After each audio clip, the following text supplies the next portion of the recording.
London, 1888, a city paralyzed by fear of a killer no one can catch.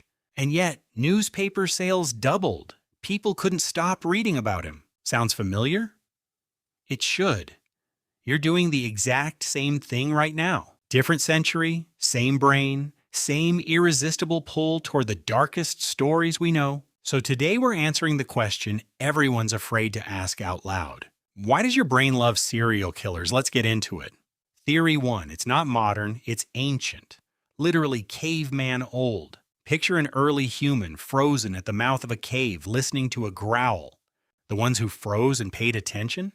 They survived the night. The ones who shrugged it off and went back to sleep? Often didn't. So storytelling became survival training. Campfire tales about danger, passed down for protection. That exact circuitry is still running in your skull. It just changed its source material. Here's where it gets strange. Fear on its own doesn't feel good, so why binge it? Because your body is doing two things at once: panicking and knowing it's totally safe. Scientists call it safe danger. All the adrenaline, zero actual risk. Your heart rate spikes, your palms sweat, and somewhere underneath, you're enjoying it. Theory 2 sounds almost boring by comparison. Rehearsal. Pure, practical rehearsal. Every time you hear how someone escaped, your brain quietly saves the playbook. Psychologists call this behavioral rehearsal. You're training for a crisis you hope never comes. And here's a stat that surprises most people. The majority of true crime fans are women. Not coincidence. Women statistically face higher rates of certain violent crimes, so this is information, disguised as entertainment. It's actually pattern recognition. Learn the warning signs before you need them. But there's a third pull, deeper, weirder, and honestly the one nobody admits. We don't actually want to know how the crime happened. We want to know why. How does an ordinary person, someone's neighbor, coworker, classmate, turn into a monster? That question is so uncomfortable, it becomes magnetic. We can't look away from it. Every clue, every interview, every twist, your brain turns it into a puzzle to solve. And finishing a puzzle releases dopamine, the exact same chemical hit as winning a game, which means the satisfaction was never about the horror. It was about the understanding. Now, here's the part that turned true crime into a cultural phenomenon. It's social. Millions of strangers dissecting the same case, trading theories like detectives in a shared room.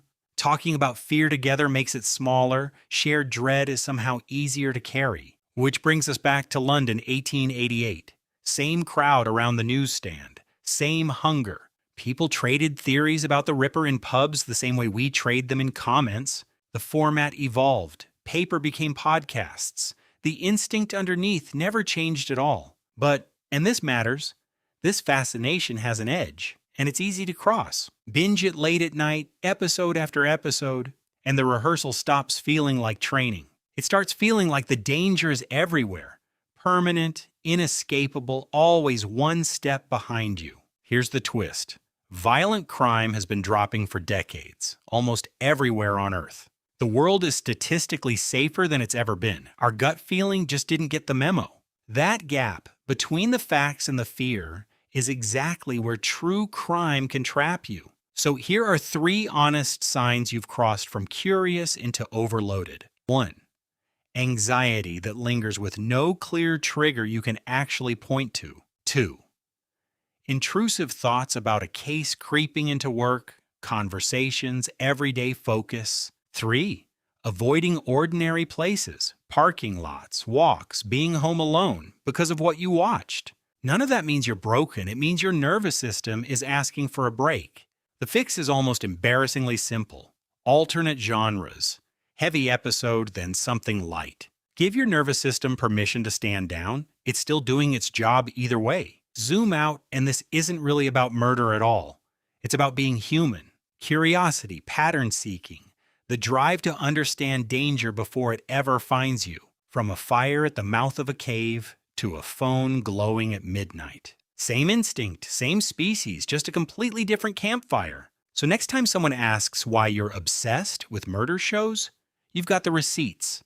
You're not broken, you're not morbid, You're running software that's older than civilization itself. If this scratched the itch, there's a lot more weird human behavior where that came from. Hit follow, and I'll see you in the next one. Until then, stay curious.